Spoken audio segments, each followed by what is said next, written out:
আজকে আমরা আলোচনা করব একটি গুরুত্বপূর্ণ আইনি বিষয় নিয়ে, যেটি হচ্ছে চেক ডিজঅনারের মামলা। এবং এই ধরনের মামলায় বাদী বা বিবাদীর মৃত্যু ঘটলে মামলার ভবিষ্যৎ কী হতে পারে সেই নিয়ে আমাদের আজকের আলোচনা।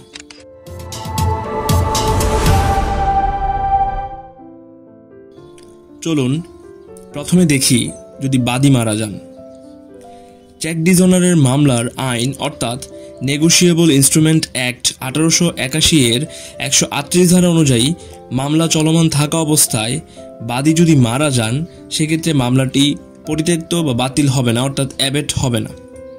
1998 সালের অনিল জি শাহ বনাম আইজে চিত্তরঞ্জন মামলায় আদালত রায় দিয়েছে যে বাদীর উত্তরাধিকারীরা বাদী হিসেবে স্থলাভিষিক্ত হয়ে মামলাটি চালিয়ে যেতে পারবেন, অর্থাৎ বাদীর মৃত্যুর কারণে অভিযুক্ত বা আসামি মুক্তি পেয়ে যাবেন না। তাহলে এবার আসি, যদি বিবাদী মারা যান তাহলে কি হবে।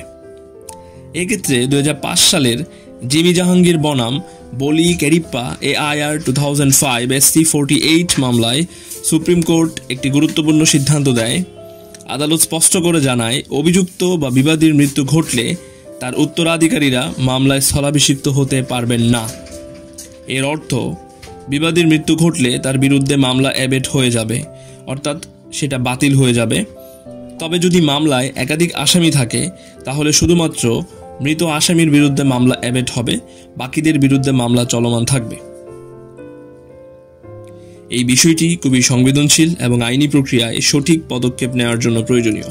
তাই এই ধরনের পরিস্থিতিতে অবশ্যই একজন দক্ষ আইনজীবীর পরামর্শ নেওয়া প্রয়োজন। আজকের মতো এখানেই শেষ করছি। ধন্যবাদ।